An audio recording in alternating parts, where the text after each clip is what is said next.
Hey, Philip. Hi, Hey, Philip. Matt, Brendan. Yes, How Brendan, it's you nice to doing? meet you. Nice to meet you. It's Yeah, like a nice room you're in there. Trying to, set a vibe. Very nice. yeah. So Yeah. Brendan's over in Vermont, and I'm in California. And are you in Durham, uh, Philip? I Or am, yes, yes, the cold north of England. Hmm. Oh, I Very like nice. that the picture you have behind you. Is that Socrates on his deathbed, Matt? That's correct. That's So you guys are down here and the camera's up here. So when we start, I'll look at the camera and pretend I'm looking at you. But gotcha. Let uh, me see what my yeah, lovely. You got a nice office there. Very nice. Sorry, my just being that, nosy. that's Philo. He's just pulled his favorite book off the shelf. Philo, love it. Doesn't know how Oh, doesn't know how to read, but he's gonna stick it in his mouth and see. well, Hey, this weekend we are getting a cat, our first family pet. Ooh. So, oh, Kiara the cat. So, we're quite excited about that.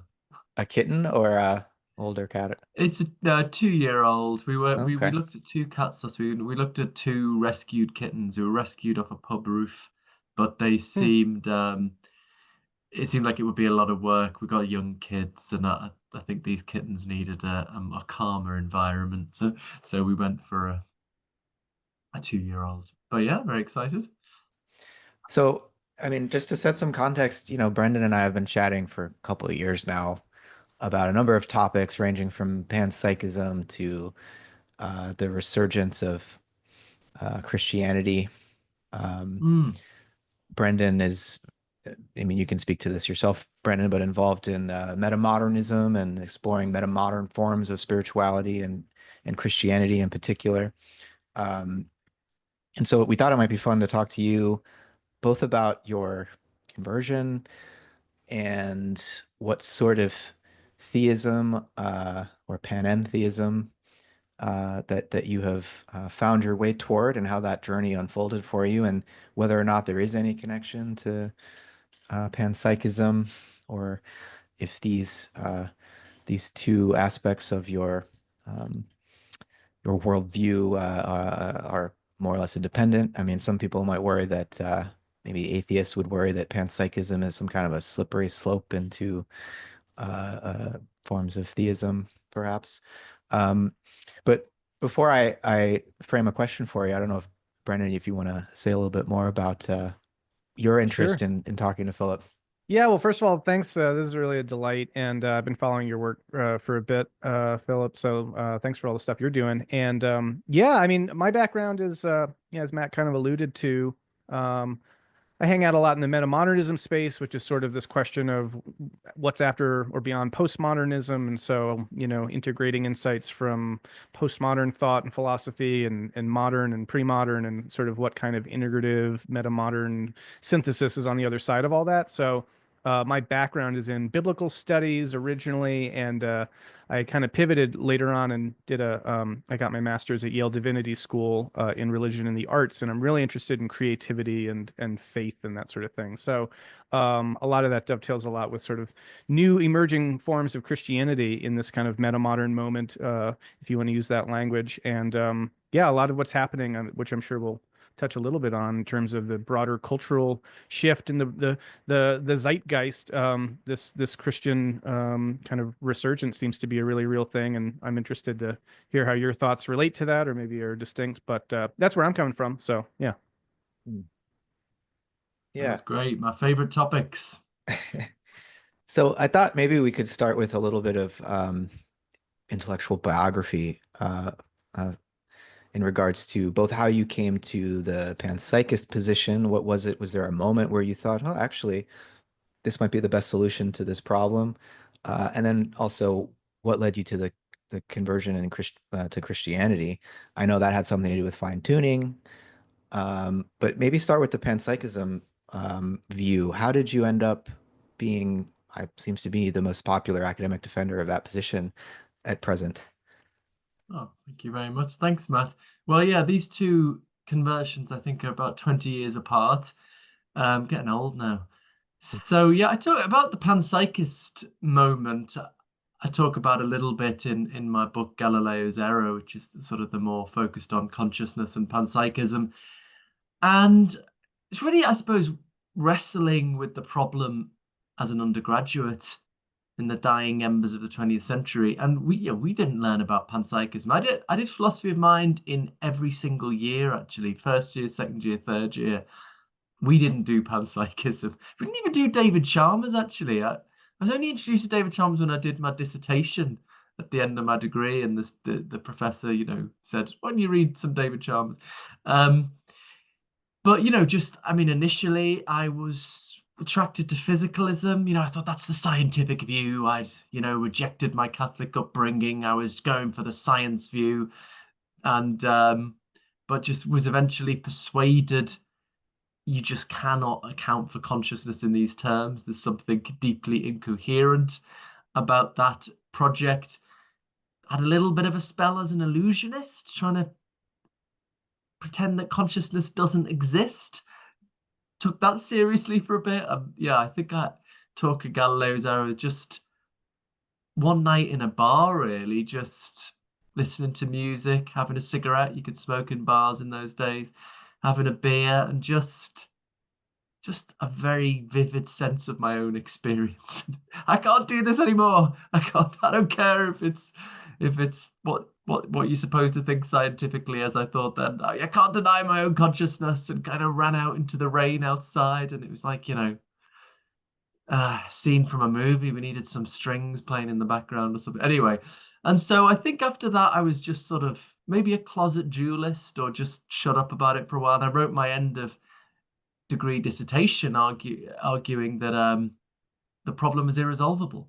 I didn't do that well in that dissertation, actually. Anyway, and then I had a year out, and it was just coming across Thomas Nagel by accident, and just this middle way option that sounded a bit weird at first, but seemed to avoid the deep difficulties with these two traditional options. So that was the starting point of that. And then I found the only university in the UK that had a panpsychist professor at the time, Galen Strawson, in University of Reading, and went back to some graduate study there.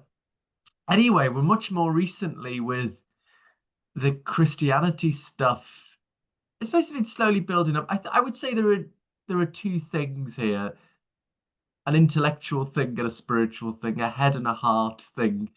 The intellectual stuff was just slowly coming to think, partly through teaching philosophy of religion, that both sides of this perennial debate between God and theists and atheists, both sides have something right and something wrong. Theists can't explain suffering, but atheists can't explain, for example, the fine-tuning of physics for life. Also, things like psychophysical harmony, perhaps discuss. So there's things on both sides, and then this led to this book, Why: The Purpose of the Universe, which explores the sort of middle ground between traditional theism and traditional atheism, and there's middle ground options we're ignoring. And one of them I particularly liked was this idea of a God of limited powers, a God who's perfectly good, but just of limited abilities. And I think I try to spell out in more details how it can explain both the fine-tuning on the one hand, and in terms of God's purposes, and the suffering in terms of God's limitations. But that was just the intellectual stuff, and there was nothing really about Christianity very much in the Why book. On the other hand, I was just talking to more and more different kinds of Christians, and reading and just learning about the mystical traditions that we find in all of the Abrahamic faiths, Judaism, Islam, you have Sufism, Kabbalah in Judaism, great Christian mystics like Meister Eckhart and Pseudo-Dionysius the Areopagite, and the Eastern Orthodox Church that's got this, central idea that the purpose of existence is God and the universe coming into this state of unity, this state of assured form of existence, which just, so contrasted with everything I thought Christianity was from my Christian upbringing. I think so many so many people, a lot of North Americans think, Christianity is evangelical, what the Protestant reformers think, Jesus took punished for our place. But that's a very, I've come to realize that's a very specific kind of Christianity that's only existed for 500 years. I got arguing with some preachers on the bridge in the center of Durham last week. Trying to say, what you believe is relatively new. Anyway, I just got an email from them today. Actually, they found my email. No, they said to me, sorry, I don't want to digress. I've talked too much already, but they said, they said, oh, what do you do as a philosopher? They said, now, have you read William Lane Craig? I said, I debated him last week, actually. Anyway, sorry, I'm talking too long.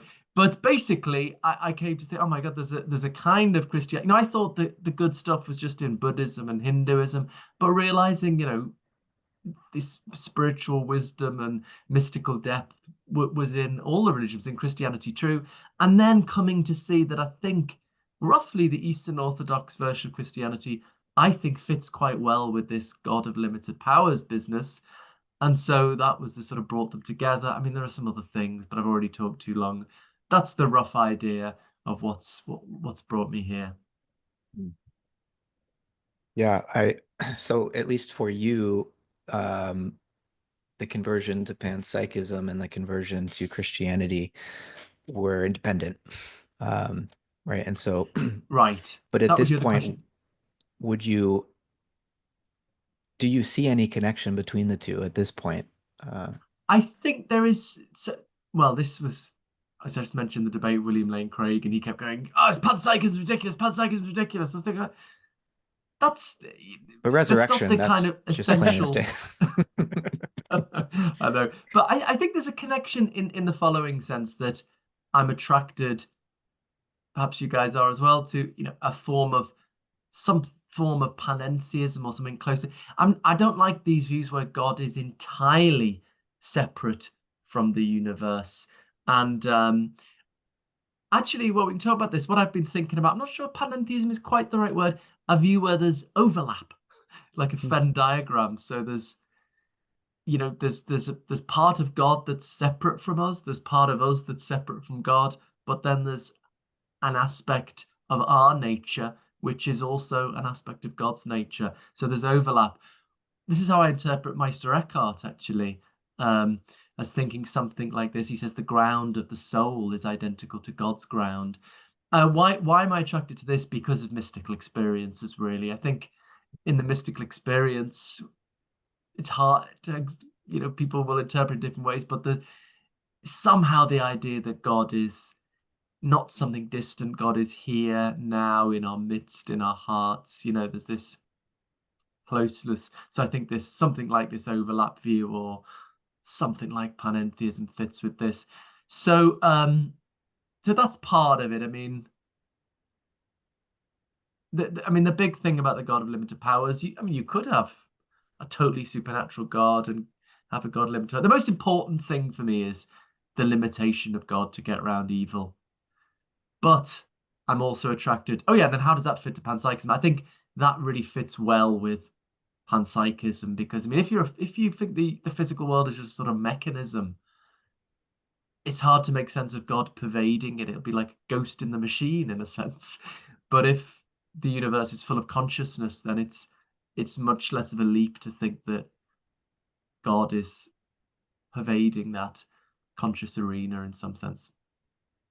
I'd be curious what you make of efforts to somehow see a unity of God and consciousness and maybe there's a way of thinking this in terms of that Venn diagram you're talking about, but because one of the things about the mystical experience is it's the experience often, a kind of unitive experience with the divine, somehow this sense of, well, in Christological terms, I and the Father are one, at least in a biblical sense, but in a mystical sense, there's a notion of sort of being with and as the divine. And if we are in some way connected to that through our conscious phenomenological experience, that seems like a potential thread in which we could experience some kind of transcendent emergent experience entering into a kind of higher level of kind of God level consciousness or something, but it seems to maybe be a way of bridging that divide. So I'm curious what you'd make of that, of sort of Mhm. not necessarily equating God and consciousness, but whatever this panpsychic experiential aspect is, at least identifying that also being present in what we would call God. Yeah, so that's very interesting. That makes a lot of sense to me. I think part of this Eastern Orthodox view I'm so attracted to is that, as I think of it, that the idea is that God and us and the universe will become aspects of a unified whole. And if you get that kind of deep unity, and this is the thought is this is what Jesus was getting at in the Last Supper narrative when he talks about the vine and the branches, that's very close organic unity. Um, and if we're radically different to God, it's hard to make sense of that unity. I mean, you could say, oh, well, we're conscious. Everyone thinks we're conscious. But also, if we're having this idea that the whole physical universe is is somehow going to be fused or unified with God, then that, yeah, can you have that unity between consciousness and just some mechanism or something? Yeah, so I think it is much easier to make sense of if there is this. I mean, the only hesitation though, so I suppose on the other hand, I'm also attracted to, and this connects with the mysticism, the apophatic tradition or negative theology where God is totally beyond understanding. So if God is totally beyond understanding, totally beyond human concepts at least, maybe we can have some grip on God through um, um, experience, but in terms of our concepts, then it looks like God can't be even conscious, right? God is, because that is a human concept we can form. I don't know. Maybe the middle way here is again the Eastern Church distinguishes between the essence and the energies of God. What's his name? Who came up with this one? That name escapes me now. Um, so the essence of God is utterly separate to us and is utterly beyond our understanding. We will never grasp the essence of God. But the energies of God we can experience and indeed participate in. It almost sounds heretical in itself that they think we will share God's nature, God's form of, we won't become God, we won't share God's essence, but we will share God's energies. We will share in God's form of existence. That's just the standard view of the Eastern Orthodox Church, which sounds kind of like, is that a bit heretical in itself? But yeah, so maybe it does help in that regard. What do you think? I mean, I think embracing a heresy might be important if some of these traditional, well, uh, not traditional, but more modern fundamentalist remakings of Christianity are part of the problem. Then, of course, any attempt to revise, reform, or revolutionize them, it's going to be considered heretical. But I think of, from my point of view, revelation's ongoing, right? And part of the rise of modern science, I think, is an indication that that revelation is not just a function of scripture, but of the universe itself and our knowledge of it. And so there's a more participatory vision here, where in the modern period, of course, human beings became more empowered to um, seek to understand the world and not just inherit Aristotle's understanding of the world, say, or Aquinas's understanding of the world. Let's actually go out and experiment and figure this stuff out for ourselves. And, that led to more of a sort of humanist orientation and eventually increasing secularity and a conception of science that was free of any roots in theology. And so nowadays, when you point out the history of the development of science to an atheist practitioner of science today, they would say, oh, there's no need to reference God at all. Science exists wholly independently of that, even though historically, I don't think you get science, natural science in Europe at the time that you get it, without that whole history of scholasticism and the view of God as some kind of a rational agent that designed a rational world that is intelligible to us because we have a rational soul. I mean, all of these things were just taken for granted by the first scientists, Newton, Descartes. Like, without that theological background, the idea that nature could be an intelligible, rational order that could be understood by us wouldn't even have occurred to them. I mean, Whitehead makes this argument in Science in the Modern World, contrasting Europe with Chinese civilization, which was far in advance of Europe technologically, but didn't develop this understanding of science.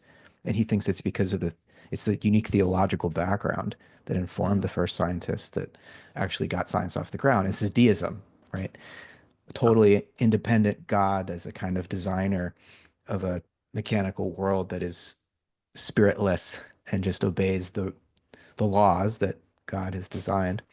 Um, and I think it's embarrassing, I think, to point out to scientists nowadays, at least atheist scientists, that like there's this theological background to the idea of a mechanistic universe.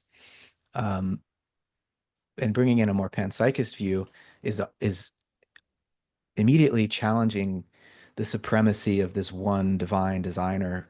And instead, it's more Neoplatonic, I think, where the divine, there's you could still refer to God, but that, God needs to sort of step down God's power and create through a kind of committee work, as it were, where there are various levels of deity at work in the cosmos, each performing their unique function, so that you know we begin to see the universe in a more organic way rather than in a mechanistic way. And organisms have their Mm.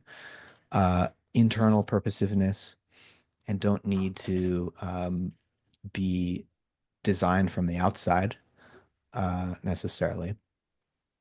And so, with this God of limited power that you're describing, it's music to my ears as a process thinker, a inheritor of Whitehead's thought. And there is a lot of work that's been done to flesh out what this idea of God might look like and even its biblical basis. Um, People like John Cobb, who died back in December, famous process theologian, American process theologian, would go to the, original um, uh, Hebrew and Greek Bible and point out that, this what gets translated as like Almighty in the King James version of the Bible and has this implication of omnipotence is something more in the original Hebrew. I forget the Hebrew word. Maybe Brendan probably knows. It means something like many-breasted, Mm. like all nourishing might be a better definition than almighty, Well, And so there's actually a biblical basis for the idea of a God that's not just high and mighty and in control of everything. Um, can I just 1 second just grab my water from over here and oh, of a course. pen? Sorry. Mhm. I could briefly speak to the etymology there. Yeah. I'm pretty sure Starts that's with an S, that word, yeah, I it's El think. Shaddai, and it's Shaddai. etymologically uncertain, but some people have proposed, high mountain or many-breasted or something like that. But it's translated as Almighty, which is yeah, very questionable. Right. Yeah, Tom Ord, I was reading his last book has a chapter on this Yeah. stuff. So yeah, I'm not enough of an expert to be able to adjudicate and have opinions on this stuff, but yeah, it is fascinating. Or, influence on me, Marcus Borg, the liberal biblical scholar Hmm. who died a little bit young, actually. I think he was about 70. I was about to email him and get in Hmm. touch with him, and then he passed away about maybe 10 years ago now. And panentheist, and he has a lot of stuff in his books as well on how we can interpret biblical stuff panentheistically. And I mean, the classic line from Paul, in God we live and move and have our being, um, and all sorts of stuff. Ezekiel seeing the world glowing with God, or I'm getting that slightly wrong now. But yeah, I think religion throughout history has always radically re-understood itself in the light of the science and philosophy of the time. Aquinas was kind of radically new. And, I mean, an example I like to give of an ethical change, Christians used to think it was a sin to loan money, right? Very few think that now. Maybe they've changed their view, thinking of a modern understanding about maybe we should go back for actually, given how banking has gone. But anyway, understanding the modern economy have changed their view on that. Well, how come more Christians haven't changed their view on gay sex with our modern understanding of sexuality? I think it's because we're going through a period of history where religion is more dominated by conservatives. I think partly a lot of liberals don't think it makes intellectual sense. And so, I don't hate conservatives, but I think in lots of parts of society, there's a natural balance of, conservatives saying, hold on, let's just not throw everything away at once. And then progressives saying, hold on, we need to update here. And whereas in a lot of parts of religion, it's just dominated by the conservatives, and especially in the US, I think.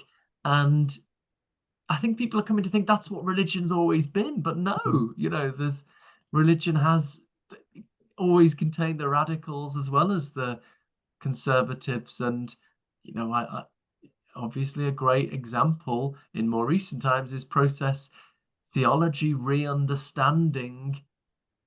I mean, not Whitehead himself, but his later followers re-understanding Christianity, or Whitehead re-understanding God in terms of our modern scientific understanding of the world, reinventing these metaphors, thinking of the universe as an organism rather than a watch. I think we need to do this. And, I've just started a new book on reimagining religion. And I suppose this is what I'm trying to do, and getting us to liberals to see their place Hmm. in the religious project. I was going to say, well, oh yeah, I mean, you just talked about just one more thing on as Matt says, the influence of theism on the origins of the scientific revolution and that radical movement. But on the ethical side of things, Tom Holland's recent book Dominion, explaining how our modern liberal values are so rooted in Christianity. What a bizarre idea it was for the Roman aristocrats. This idea, oh God, suddenly the poor and the weak have some dignity, and how that was transformational and encodes ideals we're still not living up to. So yeah, I think I just want to shake people out of this idea that I had for a long time, that religion is inherently very right wing and very traditional and dragging us back a bit. It doesn't have to be that way. And Yeah. if more progressive minded people came into that field, it would transform the character from what it perhaps now is in some ways. I, I'd love to get your Being on thoughts my mouth, on leap again. I'm listening. Go. just a theology that actually takes that idea very seriously and is sort of built on that, right? That we kind of tend to want to do those sorts of moves of looking for the origins of processed thought in the ancient scriptures or something, as though Whitehead was already latent in Paul or something. But I'm not sure if that's really quite the right approach, as much as it is appreciating that as time progresses, as history unfolds, there is learning and there is development, and that is part of the process that by which God is also not just conceptualized, but here's kind of the question, like maybe also is constituted, right? Like maybe we shouldn't conceive of God as being complete, particularly if we're working from this limited God conception. Maybe God isn't only limited, but God is maybe you could say decreasing in limitation or somehow increasing in potency, so that there's a dynamism also to the way God is, itself kind of unfolding and developing, maybe evolving. Actually, I think Matt, you coined the term, but in the context of like pantheism, panentheism, we were talking about panmatheism, which is sort of a little bit of a neologism or a coinage for this notion of this all learning universe, that there's some notion, and you can conceive of this theologically, that in a sense God may also be learning and increasing in understanding.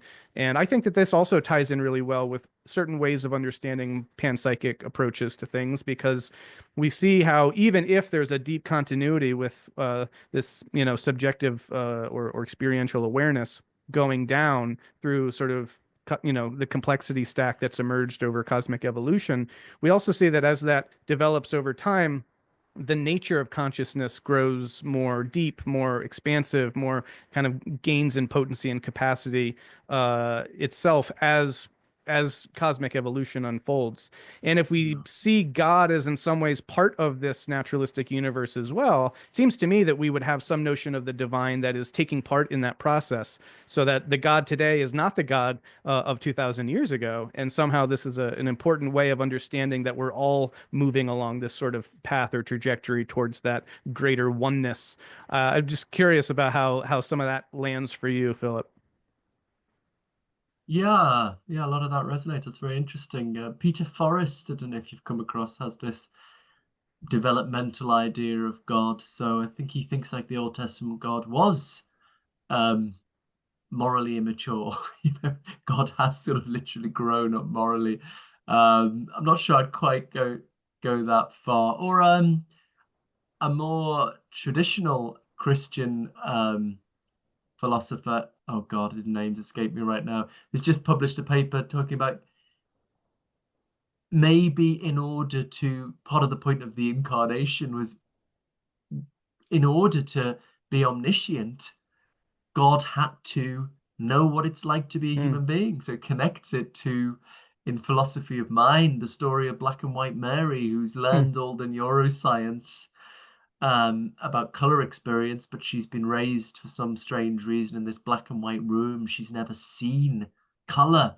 And one day she escapes and she sees all these wonderful colors. And the thought is, she learns something new, what it's like to see red and green and blue, something she couldn't get from um, her neuroscience.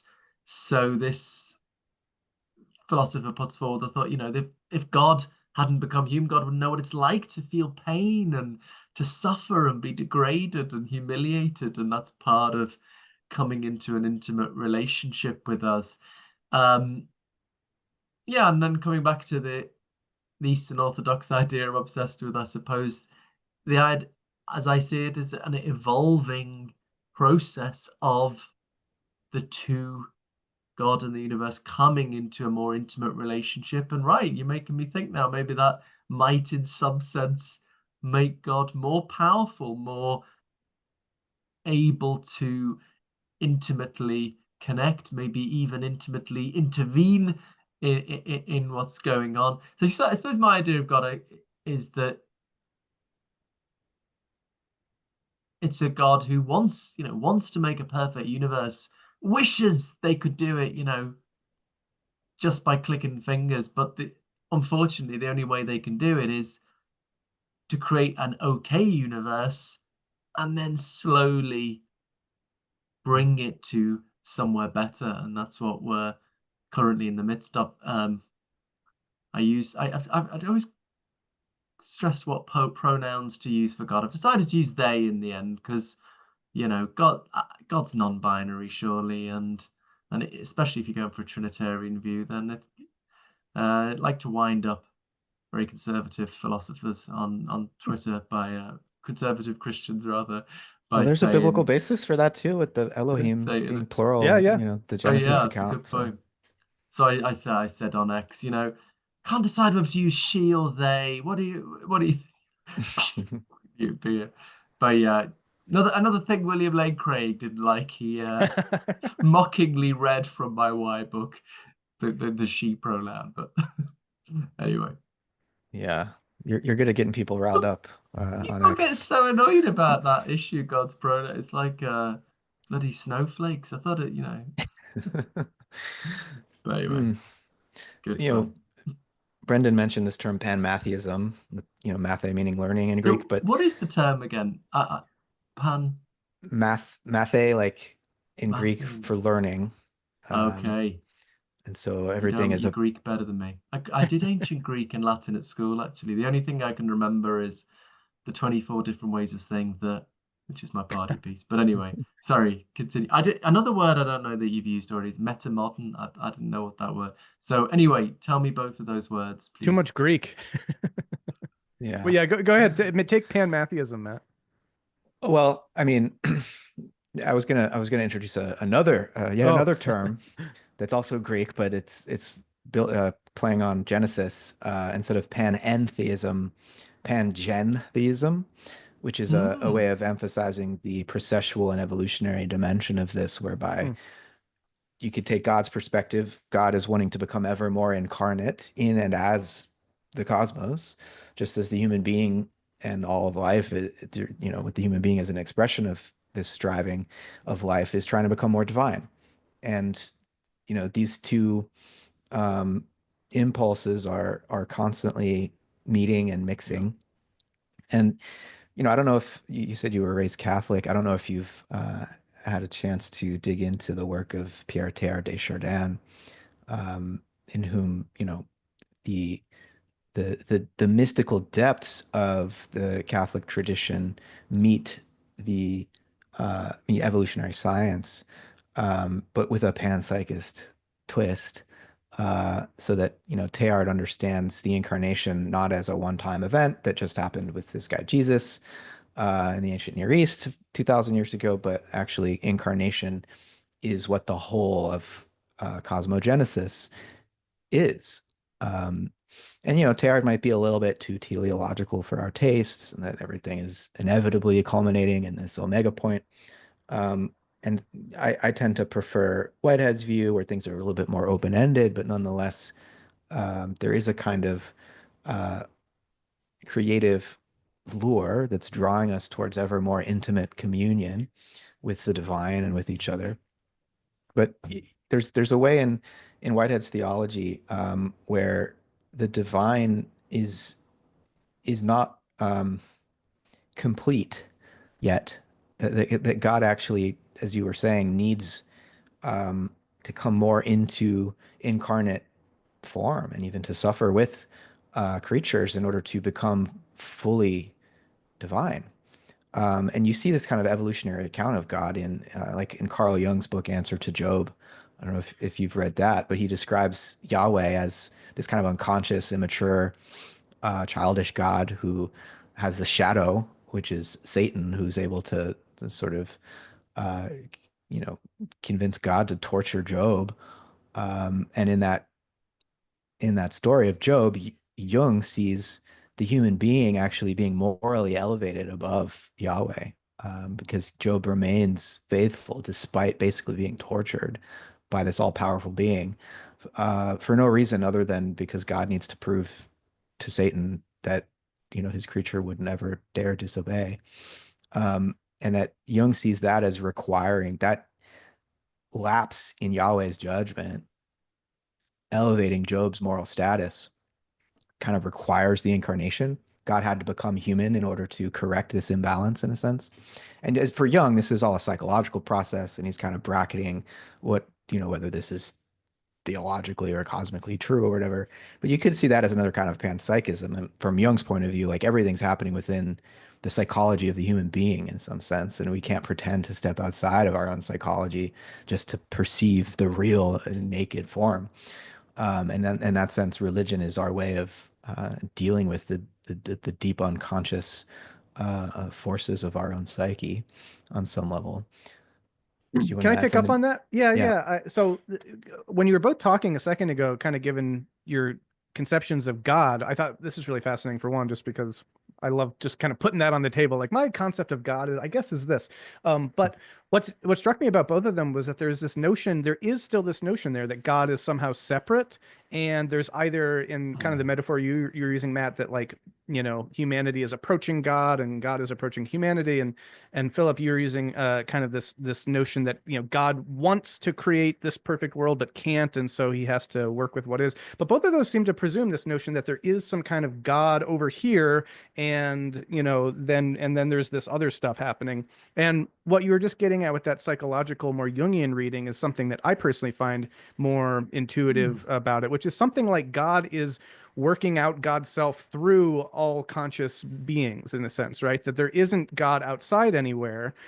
Maybe there are emergent expressions of conscious intelligent activity that we are relating to that can be, transcendently, powerful in some senses, but they're still emergently, consciously based. And so my intuition, and I'm curious what you both think of this, is like, can we collapse all this somehow so that and this, I guess, was sort of that opening questioning that I posed to you, Philip, about equating or relating God and consciousness. Is there somehow in which God is this aspect we can identify, and at the same time, it's not like, is existing outside of what is going on with some kind of predetermined plan. It's almost like maybe the hydrogen, the helium, as it comes together, gets a little bit of a different way of manifesting this world, and it's increasingly perfecting itself, but like from within or something like that, if that makes sense.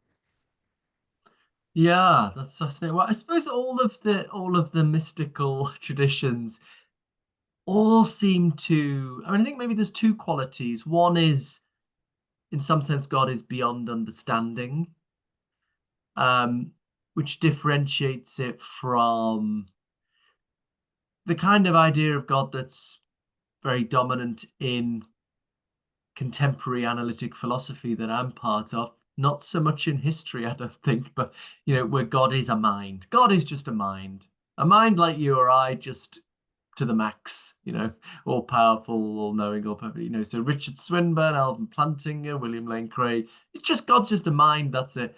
And I think when people say, I don't believe in God like the old man in the sky, I think that's kind of what they mean, like a big mind. If it's just a big mind. So I get like my new atheism, sort of my inner new atheist popular. How does just a big mind explain the mystery of existence? And, Because and just It where is feels it? and it feels what? profoundly unchristian. Like, where's the incarnation in that? Why Mm, did God become an embodied yeah. being? Like, what?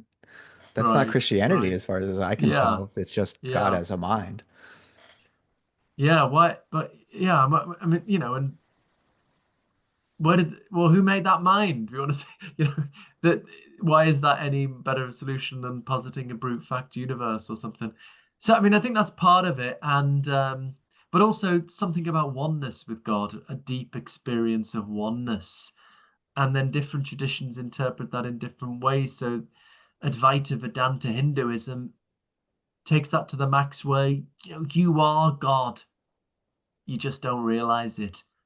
One metaphor that's given is, when you become enlightened, it's like an ice cube melting in the ocean. You're just absorbed in God. Whereas in Eastern Christianity, it's more like the oneness of a married couple, where you're sort of just more so though, really intimately bound up with each other. Um, in the Last Supper narrative, there's a lot of oneness in the Last Supper narrative. Not a lot of, I'm going to be punished for your sins. Not any of that, but there's a lot of oneness. It's, sort of all this, I am one with the Father, I am in the Father, and the Father is in me. It's like idea of both things being inside each other suggests to me like a paradox expressing some deep intimacy we can't fathom. But then he starts saying, and I am in you, and you are in me, and I am in the Father, and you are in me, and I'm in you, and la la la. And so it's like this unfathomable intimacy being extended to the universe. But yeah, look, I mean, maybe what you're saying, Brendan, is taking the oneness even further than that. Yeah, I mean, look, I'm up for playing around with all these ideas and exploring them and getting people to spell them out. Maybe I'm a little bit more on the more traditional side, that it's more like the oneness of a married couple. Maybe there's overlap. That's where we get close to Meister Eckhart again. Um, Meister Eckhart, you mentioned Whitehead with the incarnation happening all the time. very much with Eckhart also in his Christmas sermons, talks about the birth of the Son of God happening in our souls all the time, and it's a continuous thing. Yeah, some stuff in my research into Kabbalah for this new book that really resonated with that. A similar idea, although my mind's gone blank on that now. But yes, so I've lost my train of Well, thought, just getting a distracted quick, now. But yeah, yeah. so just the oneness, how oneness, how much do they collapse into each other? I suppose I'm more into this at the moment, a Venn diagram rather than totally collapsing into each other. But I'm going to Yeah. just explore these ideas. Go on. Well, just to really quickly flesh out a little bit more of how, I mean, this can connect deeply down into more traditional theology, but when one probes into how and what does this mean, then there are interesting insights, I think, that, things coming out of the sciences can, shine a light on what these deeper theological intuitions might be gesturing towards. But like to use an example of the way that my own cognitive, let's say my ego formation occurred uh, in a way that was entirely dependent on other people, right? Like without being spoken to, without being part of a culture, there would no way there wouldn't be a way that I could be who I am. And we know that, Yeah, there are all sorts of ways in terms of how human ego identity develops by means of others. And so there's in that already this really profound notion that I am because you are. That's kind of that kind of Ubuntu, insight. But this, I really am not possible without others. So in a sense, I am, in you and you're in me, and we're all in this together. Start sounding like the Beatles or something. But right, like you can start to conceive of these things in some using some insights that are very, I don't know, relevant in cognitive science and ego formation and notions of how our egos form and our identities form. And that to me suggests again the possibility that it's not I'm not fused with you, but it is by means of this mm, relational dynamic that I become who I am and you become who you are, etc. And real quick, I mean, because there's so much of this in the Eastern Orthodox tradition, but there are great examples in the Catholic tradition as well. My favorite image personally is from Dante's Paradiso, where he finally gets up and he sees the celestial rose, the Empyrean, and there are, that's the whole all the church, all the saints, everyone, who's saved is somehow somewhere in this celestial rose that collectively makes up essentially God, who is at kind of the center, is sort of the central aspect of this mandala. And it's a very beautiful image because everyone's individuality is maintained, and yet it is the collective sort of emergent property of the whole that is, this glowing divine light. And so I think that you find it across different aspects of the Christian tradition as well. Mm. oh wow, I might have to use that image in my book. I'll credit you. That It's is a wonderful way of capturing, yeah, I mm, mean, I suppose what I think of as the Eastern Orthodox view. mm. Did you want to say something more? Go ahead, Matt. I've been talking a while. Mm. Well, I think I would call my theology, and not, I mean, in addition to being a process theology, the idea of participation is important, which, the very idea of participation goes back to Plato, mythexis, where for Plato, participation involved we as the mortal beings have to imitate these transcendent eternal forms, and so we're pale imitations and copies of the original.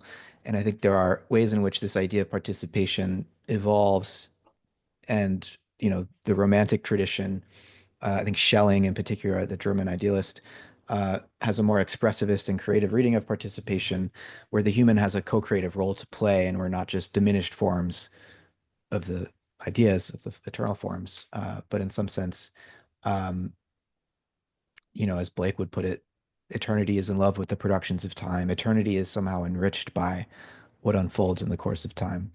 And in Whitehead's theology, it's not simply the kind of view that I think you're proposing, Brendan, where God is more of an emergent phenomenon as a result of the complexification of consciousness through the history of the universe and life on Earth in particular. Whitehead has room for that sense of God growing with the history of the universe and learning with the history of the universe, but he has a primordial and a consequent nature of God. And the primordial nature would be Whitehead's account of like fine tuning, you could say. And I know that's very important for you, Philip, where, Whitehead would say nature has a tendency to be in tune. It's not perfectly in tune. There's chaos and order, and evolution is precisely the sort of riding of that edge between chaos and order. But nonetheless, there's this tendency. Where does it come from? And Whitehead would say, well, that's the primordial nature of God, which is this kind of cosmological function, whereby an ideal is an ideal lure, he would say, is made available to every creature that doesn't determine what that creature decides to do, but provides it with the sense of contrast and evaluation of the possibilities for actualizing moment by moment. And that ideal at least gives the universe a tilt towards cosmos rather than chaos. But then there's this consequent nature of God, um, which I would say, rather than being cosmological, is more anthropological, and it's a way of responding to our need as conscious animals for some sense of atonement and some sense of unity and communion. Uh, and what's participatory about this vision is that Whitehead would say the power of God is the worship that God inspires. And so, for God to get anything done in the world, uh, the only hands that God has are our hands, right? The only way that God can work to change the world is by inspiring us to change the world. God is powerless without our loving response to this ideal that comes from the primordial nature. And so this isn't a vision of God outside the universe. It's a God that's in a sense within, but it's like an internal transcendence, as it were, whereby like moment by moment, as we make our decisions through the course of our lives, we can judge ourselves and we can judge the world based on some ideal. I actually think Descartes has a really potent insight into this in Meditations, where he talks about how just by knowing his own finitude and ignorance as a creature implies that he has some innate idea of the infinite perfection of what could be, right? And so it's almost like this phenomenological proof of the existence of God. Knowing our own finitude implies that we have some idea of the infinite. I couldn't have put that idea in myself. Where did that idea come from? Just to pat Descartes on the back, he's always taken so much flack for all the horrible things that he left us with. But Well, he had quite an error, I hear. So, well, that was Galileo. But oh, sorry, that's right. No, someone wrote a book called Well, there Descartes' is. Error as well. Yeah, oh, Well, Damasio, there right? is I mean, I think I partly stole the title of "There's Descartes' Error" yeah, by what's his name? Damasio, Who's wasn't it? The neuroscientist. Damasio. Yeah. yeah, I mean, yeah. the idea for my book came from Nigel Warburton, public philosopher here, but I suspect he was prompted by thinking of he was someone who's public philosophy who really helped me learn to do public philosophy. But yeah, that's Matt, a lot what you said there. Yeah, this idea of a prior aspect as well as something more imminent resonates with me. I mean, I suppose. I mean, here's another sense in which I'm maybe a little bit more traditional. I do think there's something to cosmological arguments. Just in this, I mean, I think there must be something that explains the mystery of existence, something that explains why there's something rather than nothing. And I think I've got a recent paper on this. I think if there is such a thing, it must be beyond our understanding and wholly separate from us, because everything we can understand might not have been, nothing we can conceive of. We think, oh, that has to exist. Everything we can conceive of, it might not have existed. In the kind of Leibnizian spirit, it needs something to explain why it exists if it does exist. So if there is something that if you would make sense, would if you understood it, you'd say, oh my God, I see why that has to exist. It must be totally beyond our understanding. So yeah, so I do think there's something to God that is prior, that is transcendent, but there's also something to God that's immanent and intimately involved. But just also something going back to something you said, Brendan, about so this idea of the our identity being formed by these interconnections made me think of David Bentley Hart, really interesting, wonderful thinker. His book defending universalism in the sense that everyone shall be saved, as I think is the title of his book. Part of his argument for that, he's got all sorts of scriptural arguments and so on, but part of his philosophical argument is that our identity is bound up with ultimately every other human being. So it becomes logically impossible for one person to be raised and, you know, to sort of take joy in the people burning in hell. As I think he said, was it Aquinas or Augustine? He said it's not a myth that they thought that we'd be taking joy in the suffering of the non-repentant. Um, but yeah, I mean, he's got a Yeah. beautiful way of defending that point that our It's one of these church identities fathers, have been. Origin, his doctrine of apocatastasis, that all souls will be saved in the end. He also thought reincarnation was a thing, like Yeah. the ancient Pythagoreans. There are all these ways in which Christianity could be way weirder than we've inherited it as. Mm. So, Who was it who believed in reincarnation? Sorry. Origin. Yeah, I'm Origin, really origin. I've been yeah. researching and pre-existence. Yeah, yeah. I've I was been glad you brought Origin in, Matt. I was researching. curious. Highly recommend On First Principles by Origin because you're sort of like exactly that. You're like, whoa, this reads so much more like things that you might find Back to in the origin. Let's do yeah, it. right. It's a Great much stuff. better way of making sense of the fall, isn't it? If you know, if if you're believing in why should I be paying for Adam's sin? You know, but if it's on Oregon's idea, if you know, origin, sorry, in some sense, I was involved in the fall, you know, and yeah, two very good young philosophers in the analytic tradition, Amos Woolen and Matthew Adelstein, who are trying to deal with the problem of evil with this idea of Hmm. pre-existence, and that, that's tempting, you know, the idea that because what bothers me about the all-powerful God is that I think you know they're murdering people on a daily basis through you know hurricanes and cancer and so on. God is the all-powerful God is creating a world in which those things happen. And you know, even if there are some goods that flow out of that, we can argue that there's some important goods, but still, you're bloody infringing my right to life by killing me to get those goods. Maybe if I consented to it, I still wouldn't go for it, but it starts to make more sense if I had a choice about it and I freely opted into this point of view. But yeah, I think it just and coming back to this the beautiful idea of the oneness being so I think what I like about the Eastern Orthodox way of thinking about this oneness, and thinking about this a lot recently, is that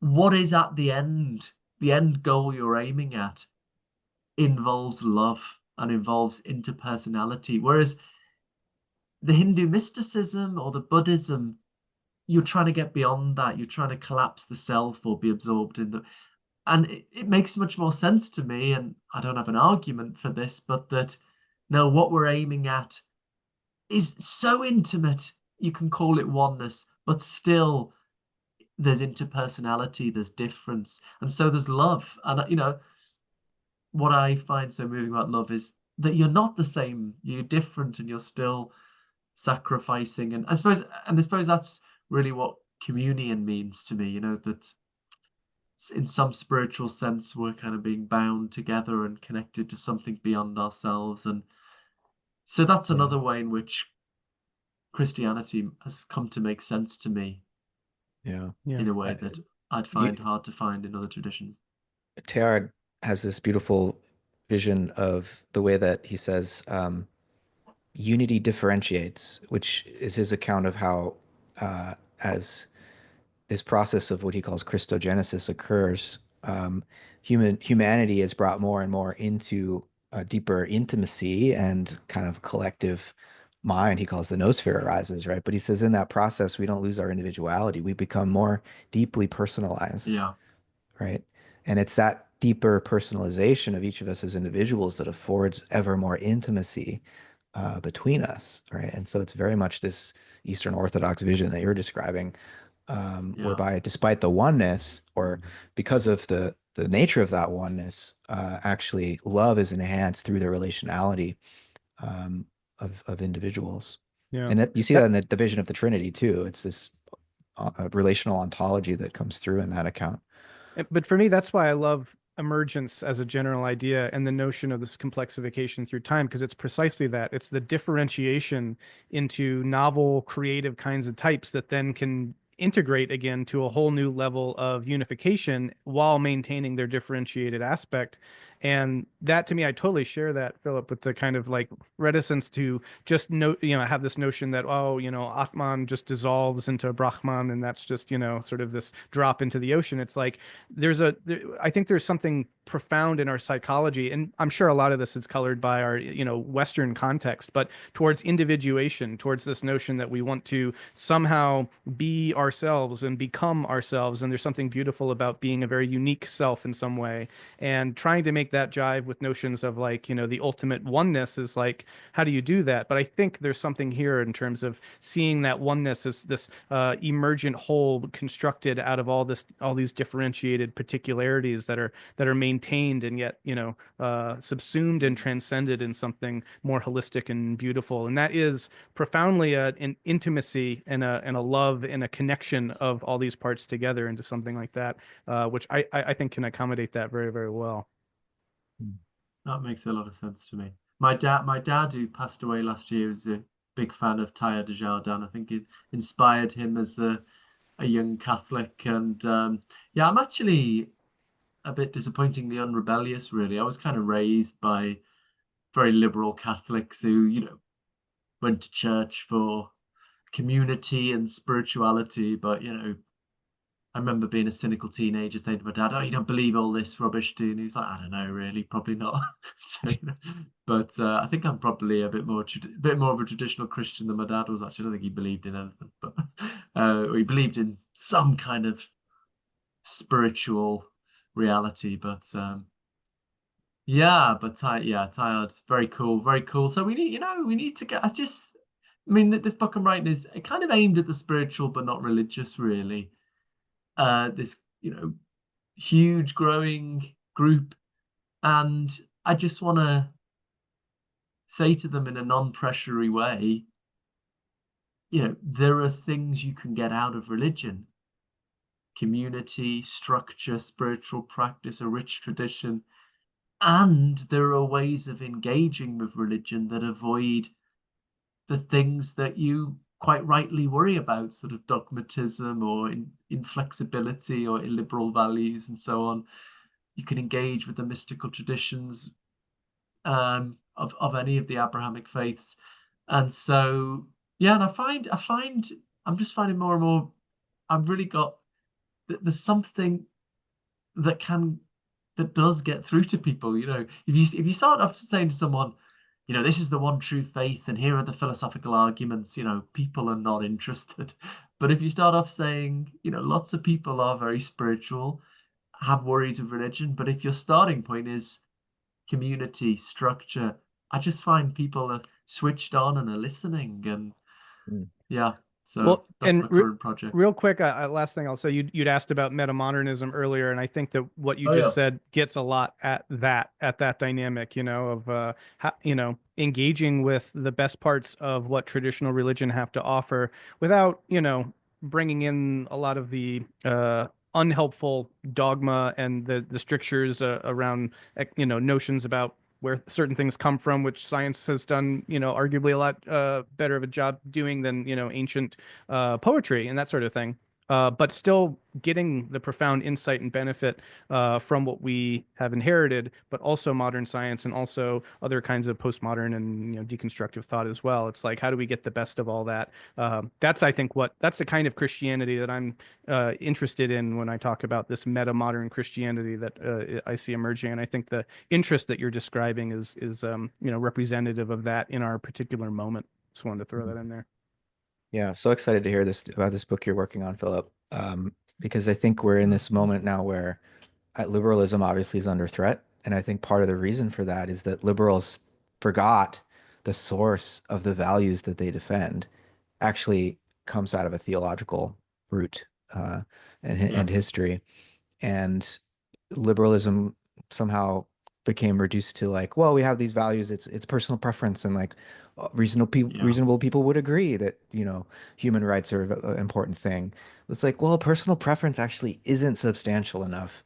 Obviously, looking at Yes. the state of the world Mm. right now, to defend these values, we need to go deeper. We need to be more metaphysical, or spiritual, if you prefer, to source these values.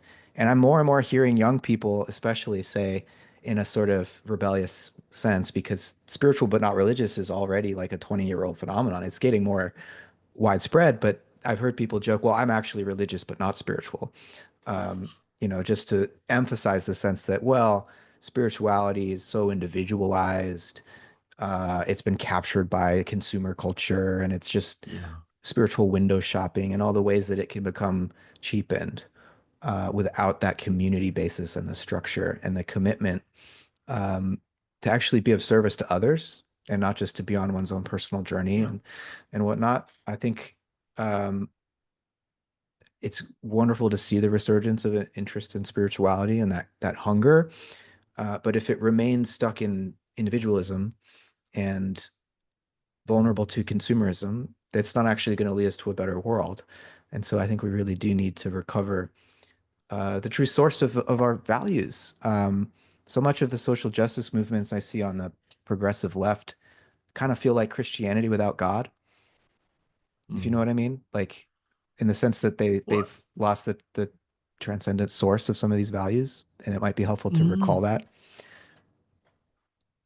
I am actually noticing a lot of the kind of radical media commentators in the UK I follow are increasingly religious, actually. They just don't talk about it a lot. Mm. A couple of Aaron Bastani, who's a Marxist kind of radical thinker, is Catholic, came out as Catholic recently, and um,